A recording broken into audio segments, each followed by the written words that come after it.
Hey, g'day everybody, it's Matt here from Matt Cars. So I just thought I'd show you, I've actually moved into a little sleep out of mine because it was getting quite cold in the garage. So I've set up my carving table there, lights and etc. Have my bandsaw there and my scroll saw. Hope everyone's well today. And that's all my paints and wood and everything else. I've got a garage as well, so I put all kind of stuff in there. And I sort of like set up all my carvings and all of that on the wall there on the shelf. There's the dragon and the boat and the cup. And that I really like this one. It is really cool. So today we are going to be looking at some burrs that I use, and that's the carving that I did in the week on the table. And I'm going to just sort of talk about this and how I chose the burrs that I was using, and maybe try some different ones and just see what questions come up in the chat and all of that kind of stuff. If somebody could tell me if my audio sounds all right, that would be very nice. Okay, so I'll put this onto the stand, and okay.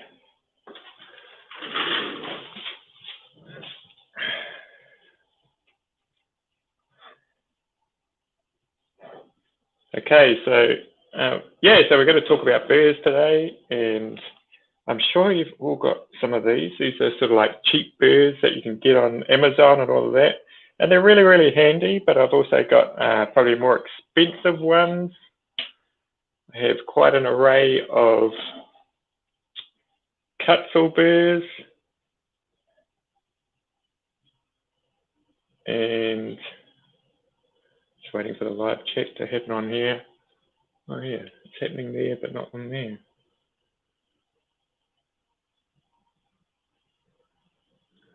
Okay. Oh yeah, here we go. Hi Spike, Jim and Claire, and acrylic painting with Julie E. Hi, there you go. Okay, and the audio sounds good, that's all nice. So we've got all of these burrs here, and if you've got any questions about the burrs that I use, just let me know and I'll go into them. But what I'm going to do is I'm going to just sort of like show you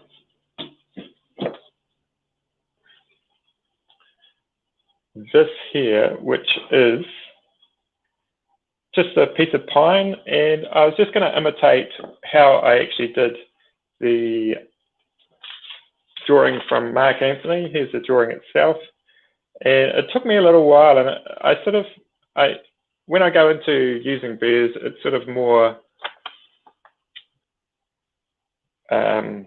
I guess an experiment each time, because the wood's always going to be different and the way you're sitting is going to be different. Nobody's ever going to be carving, well, maybe on their carving table, but the problem with the carving table was that I couldn't move it around like I can with this block. So if I'm carving something like this, I can move it around and go at every angle. Whereas when I'm carving on the table, I could only use like one angle because it was pretty difficult to get on to all the sides of the table. So for that reason, I actually used this burr the most, and this is a Dremel it's a diamond bit, and it's really, really, it's actually a nice burr. And if you were to compare it with a cheap one, you'd probably go for something like this. And I don't know, I think Dremel do make high quality burrs. They are a little bit more expensive, but I find the cheaper burrs are rougher in little areas and not sort of even all the way over. Yeah, thanks Jim for no bike talk this time. Okay, yeah, I was in the chat on the previous live with Geordie, and everyone was talking about their motorbikes. I don't have a motorbike, so I felt excluded. Okay, so what else have we got going on in the chat?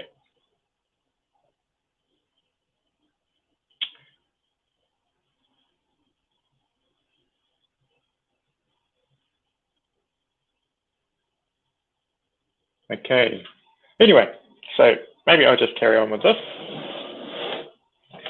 Okay, so here we go. I might actually move this camera a little bit closer.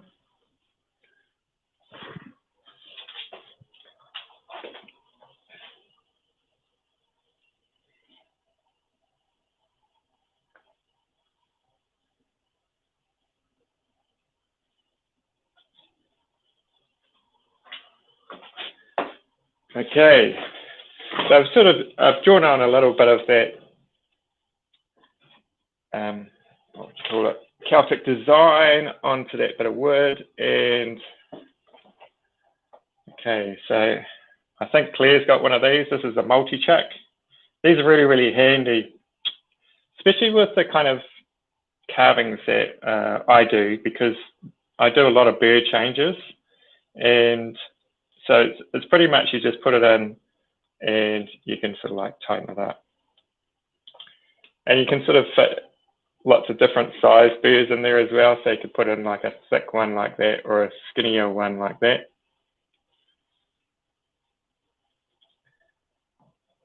And I find if I'm using sort of like more aggressive burrs like this, I'll tighten it up with a spanner so it holds in the burr more, but like with these diamond bits, they don't tend to move around too much. So, okay, so turn on the Dremel. Okay, so what I'm doing here is I'm going to go up to the line there. And what I did with that carving over there is I sort of hollowed out these bits here to start with. And then I went and did the cross sections. So I'll just do that quickly.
Okay, so that's pretty much what I did. I went deeper in the carving, of course, but so I did that to start with on that big carving that I did, that one there.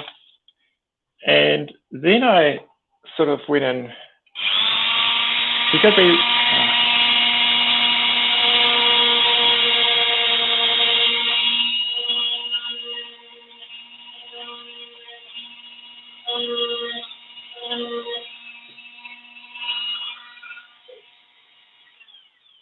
okay, so I sort of went over the lines after that, and then I sort of evened it out, and I went in with a burr that I really, really like.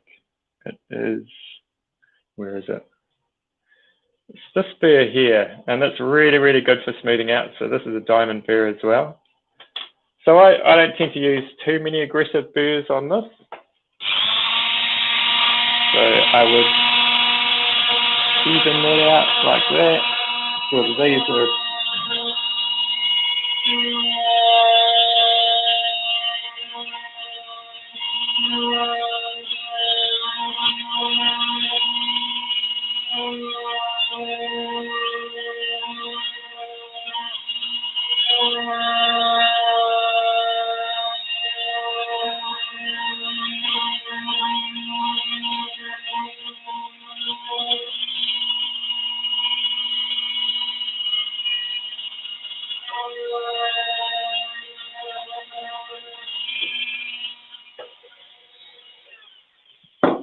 Okay, I'll just have a look at the chat again.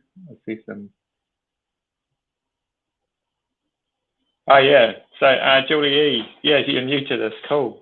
So to remove bark from a branch, yeah, cut saw would do it. It depends how big your branch is. I'm not sure how big you're talking about, but like if it was a small branch, you could probably use a cut saw like that. But if you have an angle grinder, cut saw also do a lot of sort of discs that are aggressive like that as well. So that's probably what you would use. I think Claire says something about that as well. Yeah, she does. Yeah, with a sanding disc, you can use a sanding disc. I think are cheaper than cut saws. Yep, we're all in agreement there, Spike, yeah.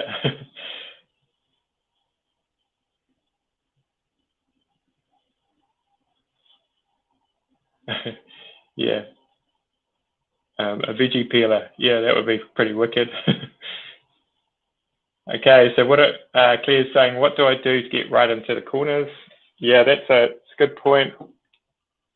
So as you can see, because I've used this sort of like round burr, so the burr is shaped like, I guess, drawing abilities there, is like that. So with a corner like that, you're never going to get into that corner there. And you can see it on these here, it sort of goes round like that. Okay, so I was tending to use, sometimes I'd go in with a really, really small sphere burr, or you can go in with a diamond cone burr as well.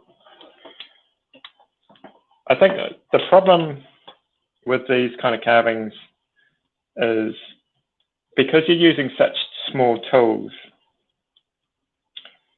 it tends to get a little bit messy. So you're always fighting against the grain, and you can see it's quite messy there. So it takes a lot of tidying up and a lot of like going in with different burrs and all of that. So you can use this burr sort of in that area there. So I'd go probably like that.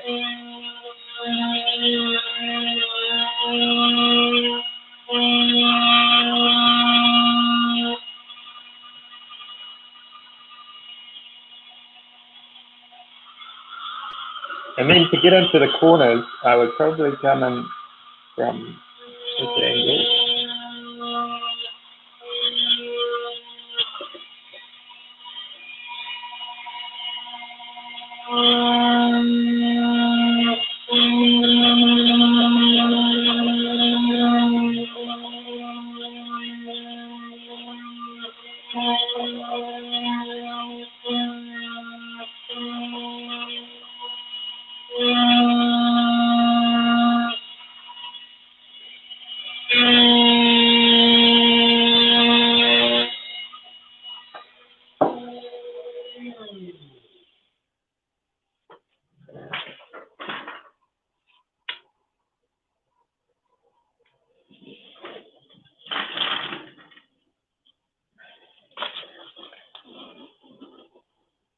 Okay, so that just tidied it up a bit, and you can sort of see that that burr gets into the corners there really, really nicely.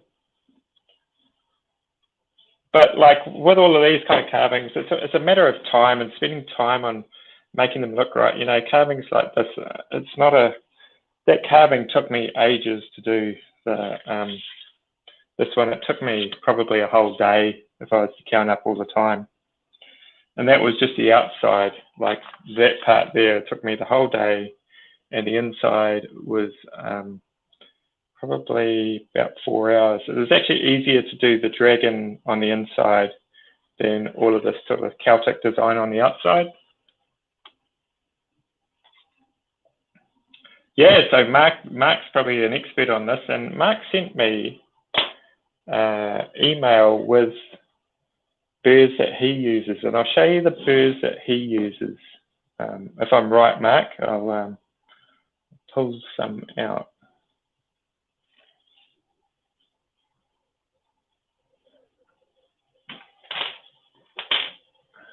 Okay.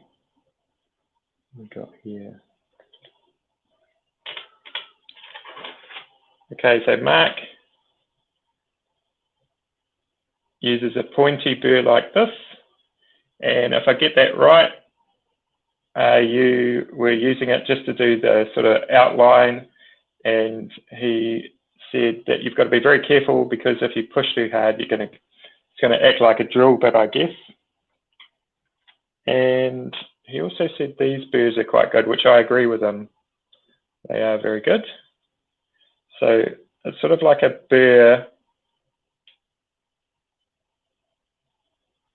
with a, I'm not sure how to describe that, with a kind of disc on the end of it, I guess you'd say. So it goes into the wood and you can get a kind of straight line. I'll show you what I mean.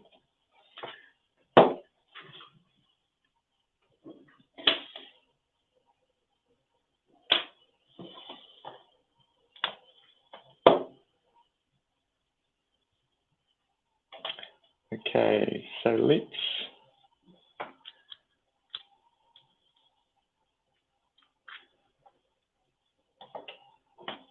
try this burr first.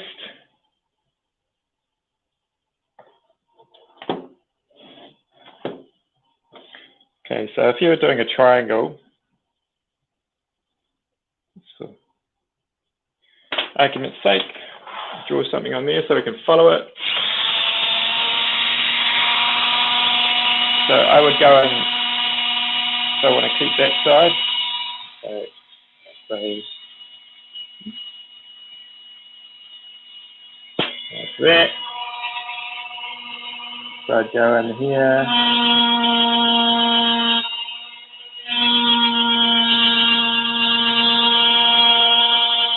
And so it gives a really, really nice line. See, the benefit of having it on a piece of wood is you can sort of move it around, whereas I'm carving on this table, so it's quite hard. And the bigger these are, the straighter the line will be, but the less you can sort of like change the angle, I guess.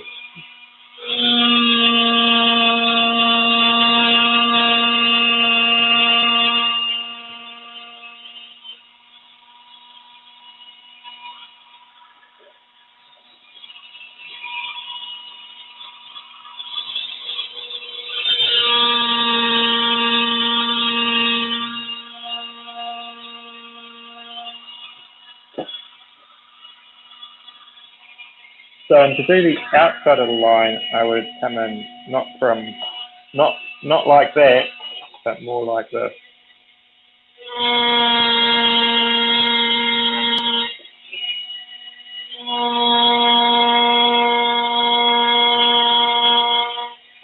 Yeah.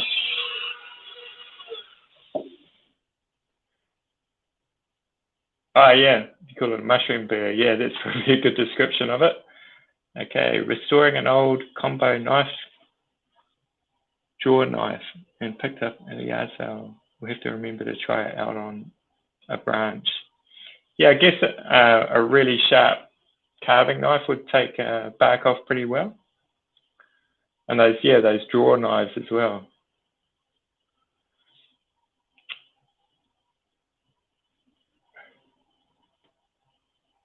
Okay, that's cool, Mark, yeah. Okay, so dances with aardvarks, hi all, yeah, amen.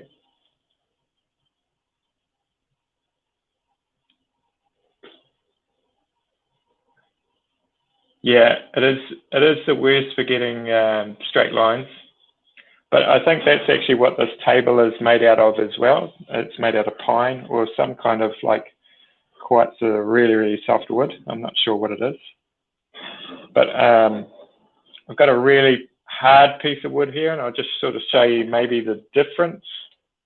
So this is gum.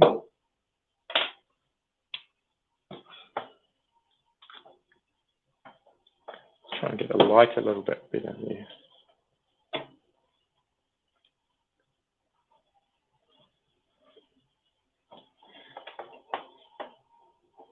Right, actually, before I do that, I'll just show you, Mark actually suggested to use a pointed burr as well and to go around lines with that. I think when you're carving yourself, you tend to find the best kind of way you can carve for yourself. So, you know, there's no set rules on anything. So as per usual, I sort of like like I have my 2 fingers on the journal like that, but I also go in with the other 2 like that. So I hold it really, really tightly. And with this one, what you want to do is, you know, I haven't done it yet, but I'm kind of thinking, yeah, see, that's a really fine line.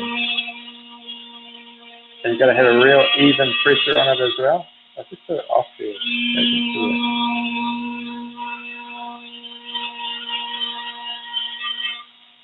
So get a really fine line with that. And there's a lot of like tear out as well with pine as well. So you get less, when you're going with the grain, it's a little bit easier to go in a straight line.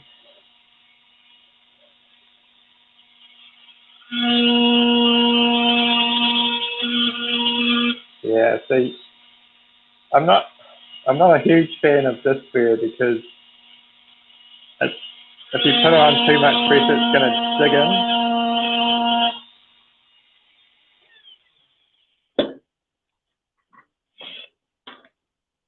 Yeah, okay, so I'm not sure if you actually heard, did you hear me when the Dremel was going? Should I keep on talking when the Dremel's going? That's what I'm asking.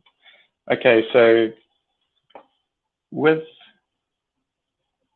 this burr here, I found like it's really nice to get those fine lines, but you'll find if you press too hard, it's going to go into the wood really easily because it's got a real sharp point on it. So that's probably, you know, it's the best thing to do is just experiment with the burrs that you have. Don't think like I'm using all these different burrs. Another good burr to do is to try out is a cutter burr. And these are really, really nice. They will tear out the wood a little bit more in certain places. Ah, yes, you can hear me. Okay, cool. I'll just talk a little bit louder maybe when the drill is going. Okay, so this is the cutter burr. And so essentially it just has blades all the way around it. So it's going to cut into the wood as opposed to the diamond burr, which is more like sandpaper.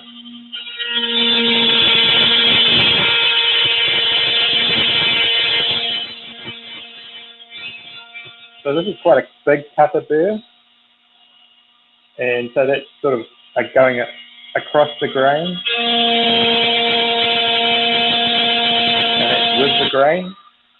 So you see with the grain is a lot more smoother. And across the grain, you get that kind of tear out happening. Okay, so the cutter burrs are really, like I really, really like them and I use them a lot in doing works like this because it sort of seems to work really well, sort of getting real fine detail. Whereas this is oak, so you can use diamond burrs, but the cutter burrs will take a little bit more off, but still be really controllable, as opposed to you can't really go in with like a real aggressive burr like the Cutzel. So, but I do have some Cutzels that are finer. So this is a fine Cutzel cone burr, well, flame burr. And they colour them differently. So this is coloured gold, not that you can tell because it needs a good clean actually. Okay.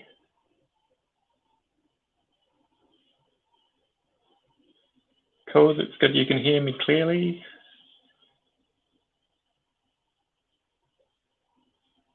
Yeah, Dances with Aardvarks, that sounds good, man. Yeah, I should, I've got some chisels and I should bring them out and use them. But like I like to, because it's a power carving channel, I probably should stick to power carving. But you know, whatever works.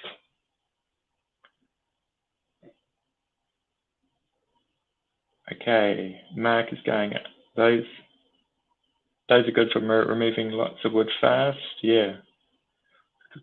I'll tell you what removes, like I find removes wood really fast, and it is something like a chisel.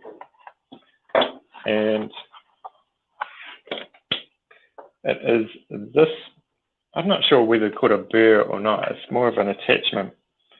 So this is called the Dremel, oh no, it's not a Dremel, sorry. This is called the Little Terrier. You can see I've been cutting purple heart with it.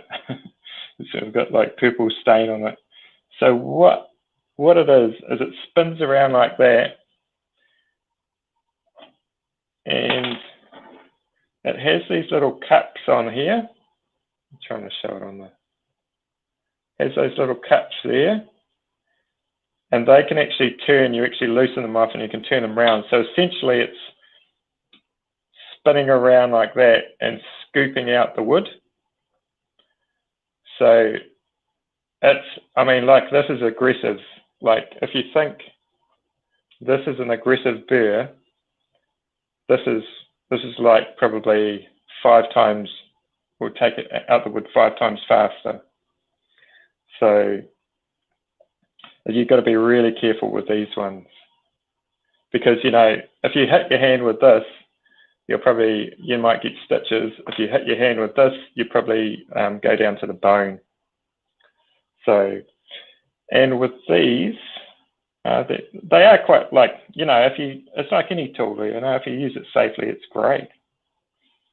So, and you just have to be aware, I think, all the time. You don't want to be thinking about other things when you're carving, especially when you're using the more dangerous burrs, you know. So, like if you're using diamond burrs, you could probably have a good daydream. You're not going to hurt yourself using the diamond burrs. So, what is my preferred method to clean the burrs? I like soaking them clear. It's kind of like, I have tried flaming them a little bit, but I'm always worried that I'll be changing like the metal a little bit, because I read about everyone on Facebook pages and they snap their cut-fill burrs and all of that, and I'm not sure why that is. Whether it's they've heated them up too much, or they're just really, really aggressive, and that's fine. But I've never snapped a burr, so just carry on with that. Some of the burrs I haven't ever cleaned. I've never cleaned that one, the extreme burr. But I find with the finer burrs, like this one, you can see it's really packed in there. I guess it's the gummy part of the wood or whatever. And actually, it still works, to be honest. I guess it will work better without all of that in it. But I'm probably a little bit lazy. I don't clean them enough. I just sort of like use them when they're like this. But yeah, I like soaking them in either Terps, or I think it was Terps, or I've got this stuff called Miracle Clean.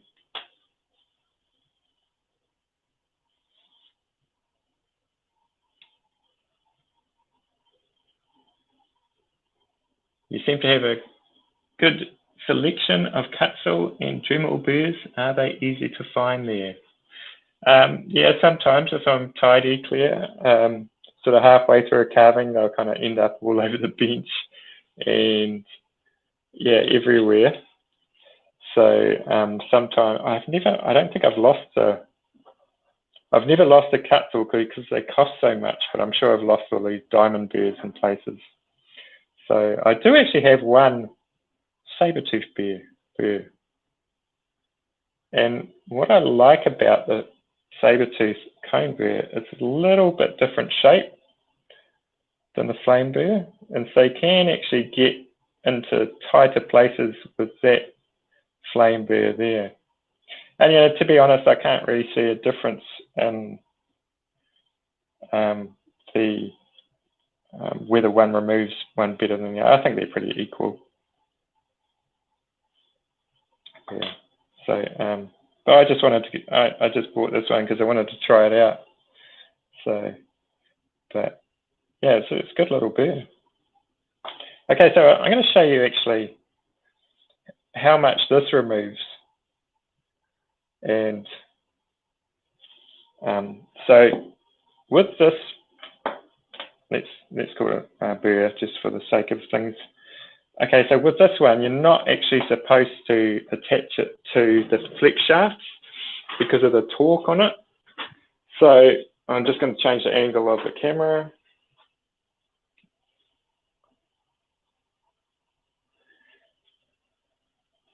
Yeah, you're supposed to attach it straight to the actual body of the Dremel, not on the flex shaft. So, but yeah, it does say never do it on the, never sort of like carve on the flex shaft on it. But like I've never broke anything. What I think, if you're really aggressive, I tend to be a very non-aggressive person and a non-aggressive carver. Okay, so with this tool, you tend to, what you do is you put this little attachment that goes in there. I think it's kind of like a little bit of a spacer. And then that has a thread on the inside. So you turn that and you put it on.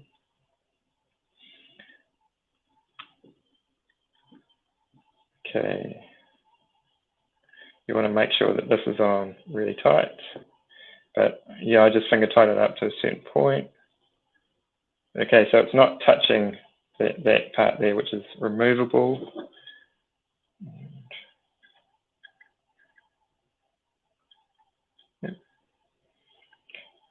The normal spanner doesn't quite fit this one, so let's just go. Not too much.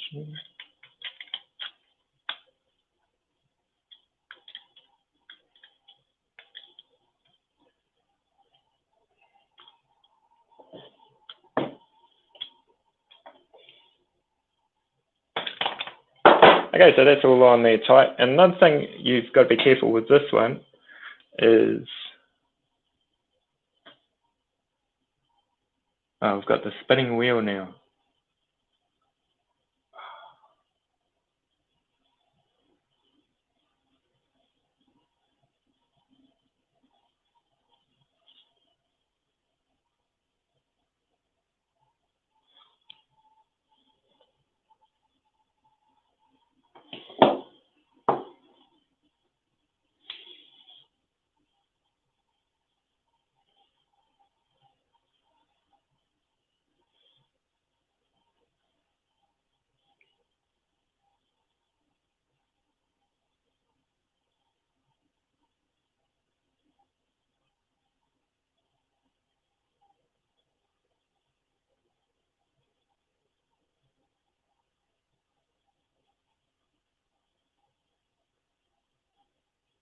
Looks like I've got the spinning wheel.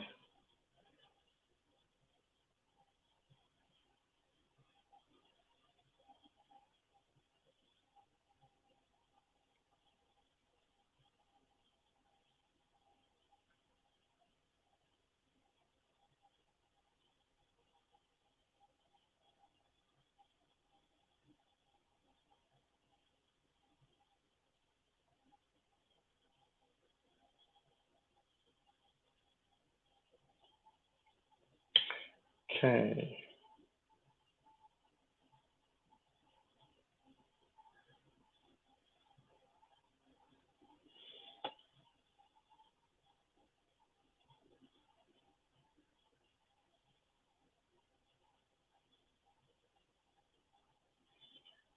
Okay, just try and sort out the spinning wheel thing.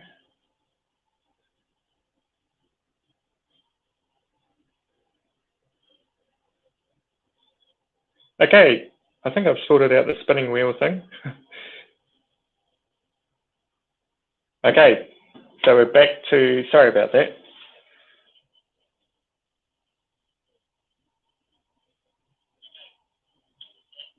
Oh, so it looks like I only had the spinning wheel then. Okay. Right.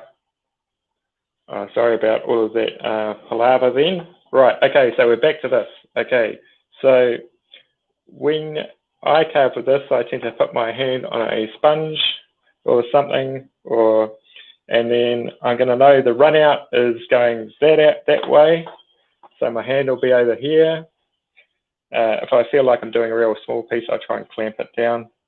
But okay, so pretty much you want to run these pretty much, I think it's like 30,000 RPM or something. Which pretty much is almost the highest RPM there is. Just because you don't want this sort of, it's got to achieve sort of when it's spinning a real nice sort of evenness going around. I guess if you go slower, it's going to chunk down like that. Okay, so here we go. Okay, so this.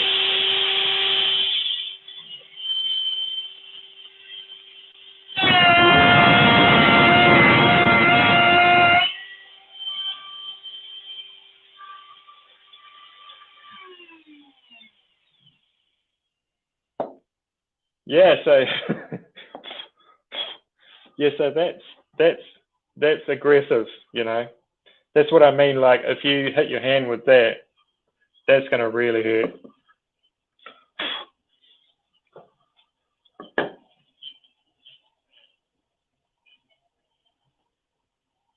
Okay, so I was also going to do something this week, and I want you guys to choose what I'm going to carve this week. And could you let me know a number between 1 and 26? And I've got all these pieces of paper, and they have little odd kind of things on them like that. And a guy on the internet I saw, and he actually allowed me to download all of these. He did a monster bash, so you sort of like choose all these drawings, and then you can put them into a random selector, but I thought I'd use you guys as a random selector. So if you throw out some numbers, I will then choose the pieces and I will carve those. Yeah, Mark, they are really, really aggressive. I mean, like, yeah, they're really good. And I haven't actually had to, I think I've spun the burr around once. I mean, the little cups around once. And if you want to get one, Mark, who sells them here? I think Carbatech sells them in New Zealand and also Timberley. So, but what they are really good at is doing hollows and things and all of that. So, and yeah, I've used them in my carvings, and you have a lot of control over them. Okay, 17. Let's see if I can find 17. Okay, 17 is a skull. So what I'm going to do is maybe like choose 5 of these, and then I'm going to make a monster this week that looks like a combination of these. I'll use a little bit of artistic license as well.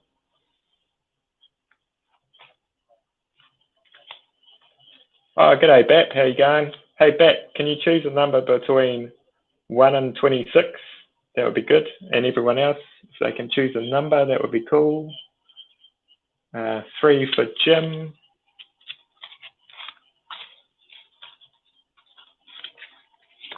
Who's number 3 gone? Okay, so this is number 3. Oh, it's like a gun. That's going to be interesting. So we've got that.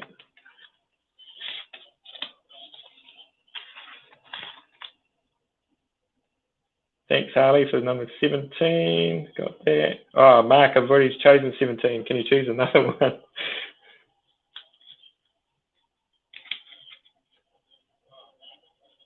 Number 9 for Bet. How's that big log coming along, Bet? Is that the biggest log you've ever carved? Okay, so number 9 is some kind of crystal. This is going to be weird. This is a weird combination, but you know, we'll see what we can do with it.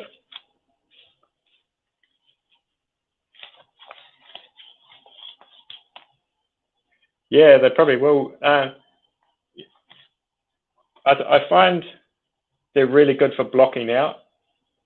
Detailed work is a little bit tougher. Okay, number 11.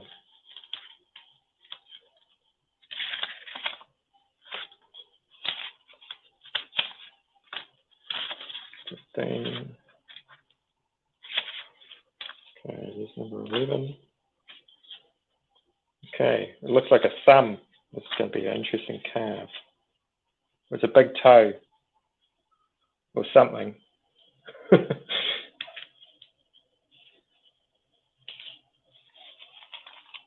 Oh yeah, they're probably like,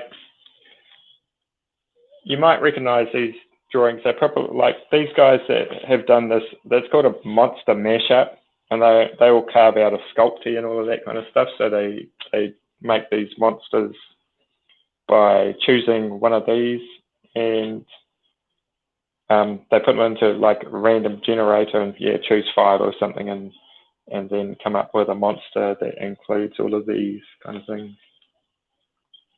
Ah, yeah, Warhammer gun. Yeah, they're probably into Warhammer and all of that.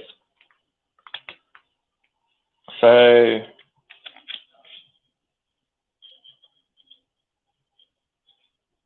okay.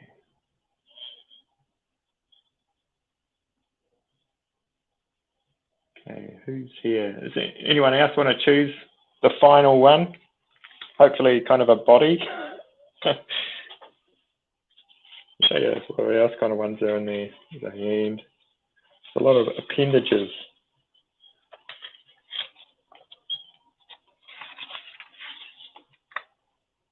Cool.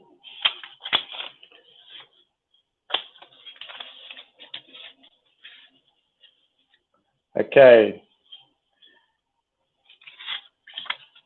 I'll show you what else, like, okay. I have got, this is gum here, and this is pine, but I'll show you sort of like the difference. Like this is really good for carving hardwoods. This sort of goes through hardwoods equally as well.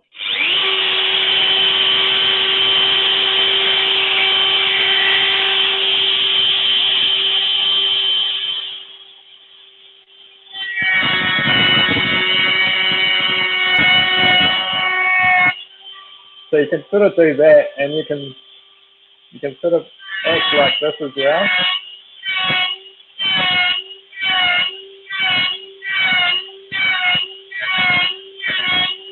And then you can actually do patterns as well, so you could.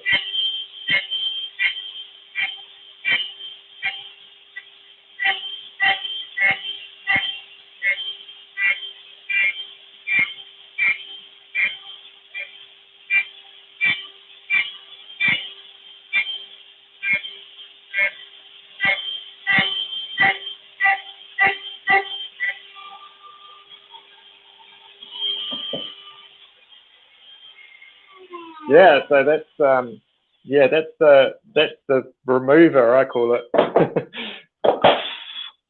It's really, really good for getting rid of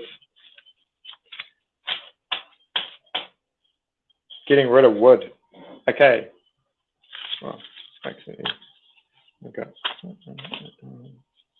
Okay, I need one more number. I think, Harley, have you chosen a number? Oh yeah, Harley, would you like to choose a number, and I'll just choose out of these on what I am going to carve. I'm going to take this off actually, because it always scares me having this on.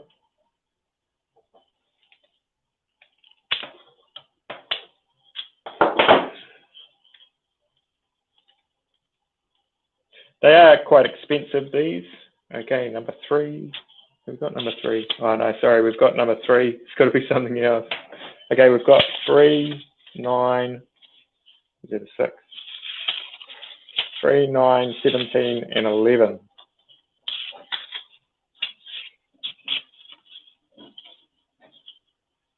Oh, it's got 11.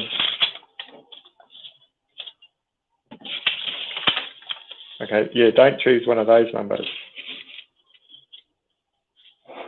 So don't choose 3, 9, 17, or 11. 22, cool. Okay, 22. Now I've mixed them all that.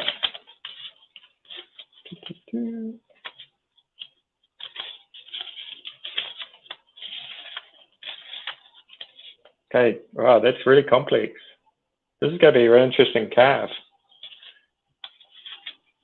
Okay, so I've got 5. I'm just going to sort of like try and come up with something that includes all of these this week.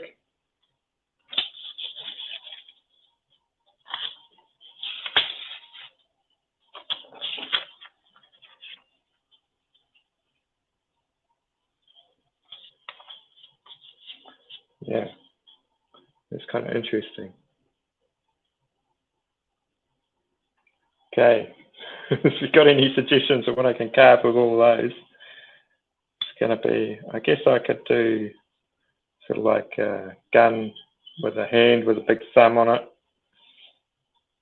some crystals with a person with a skull riding a snail. That sounds very complex. Anyway, so I'll probably wrap this up pretty quickly, but what I was going to say about this one is the little terrier. It's a great little bear. I really love it. And so they are expensive in New Zealand. I can't even remember how much they are. I kind of feel like they're about 150 New Zealand dollars. And you can buy the replacement little cups that go in there and the little screws if you lose those. So you can buy all of those. But I've had this for probably about 2 years and I haven't had to buy anything yet. I've sort of done, I didn't hollow this out, but I sort of like did a little bit of that, but I did those on the edges there, nice little pattern. But with the boats, I tend to go into that part there with this here. You've got to be really, really sort of like careful with it though. Okay. Yeah, so Harley, it's called a little terrier, and I think they're actually made in England by a bonsai group. So, and if you just look at little terrier, I think,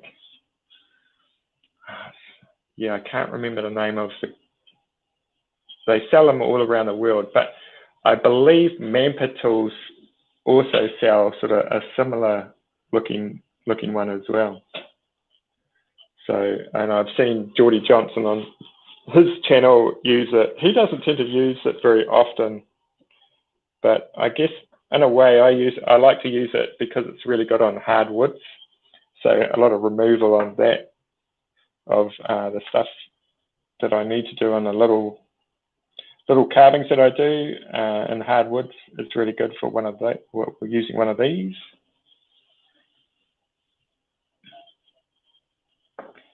Yeah, okay, so, and I was just going to show you something else that I did this week. I'm just going to move the camera again. Okay.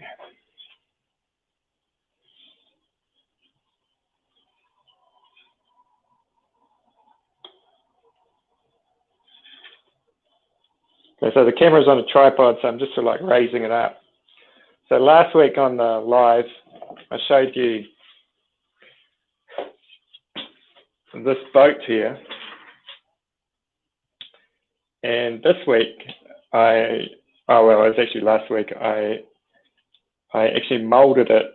So what I did to make a mold of this, I covered it in clay, and then I poured a mixture of plaster of Paris over it, and I did it in 2 parts. And so I let that harden. And then I'll show you.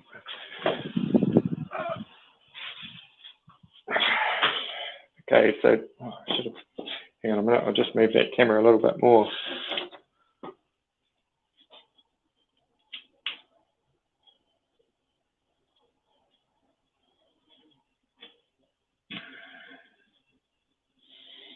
Okay, so this is pretty big.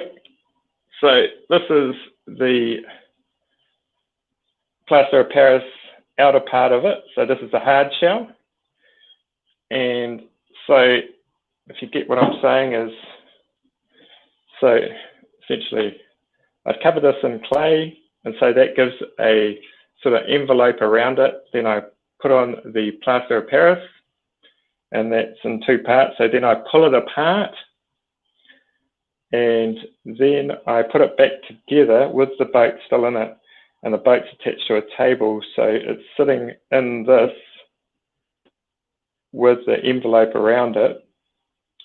And then I poured silicone into the mold, into a hole up here, and I'll show you.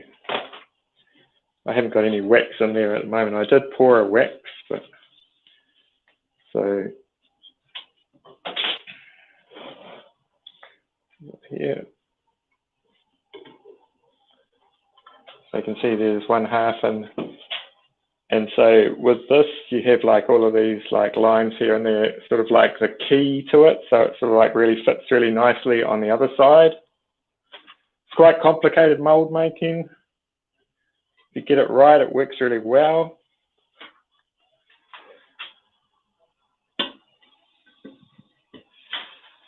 So, and this is the mold. So this is the silicon mold, and so that's the internal part of it there. So, and I poured one of the boats, and that's it there. So that is wax. So just melted wax down. It's not candle wax, it's a real hard wax.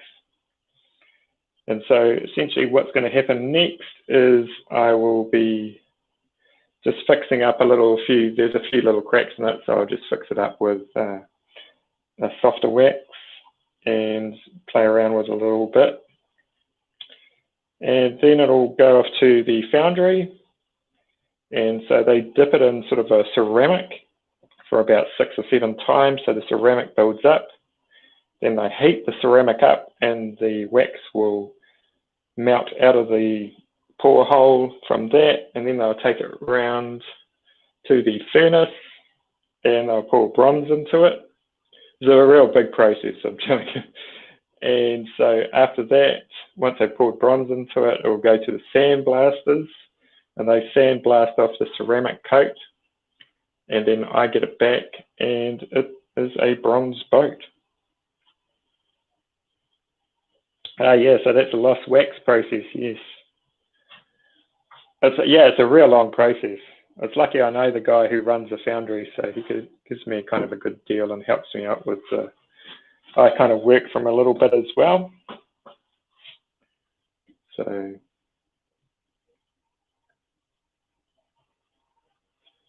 okay. What have we got here? Yeah, it is expensive, Jim. Yep. I'm getting a plinth made as well, a metal plinth for it, and there's a small miniature man going in it as well, Jim. So in the end, it's probably going to cost around maybe 2,000, under 2,000, I think. And then hopefully I'm wanting to sell it for around 5,000. But there's going to be an addition of 10 of them. So we'll see. I might not sell, who knows. So anyway, hey, thank you everybody for joining the live chat. I'm going to get on with my day now. It's about 9 o'clock in the morning here. So yeah, the boat does float, Mark. Yeah, the original does. Well, probably the wax one does as well. So yeah, cool. Okay, so yeah, it's a long process though, Jim. I'll be probably doing it for the next month. Little bits and pieces of it. Cool. Okay. Thank you, everybody, and we'll see you next week. Bye.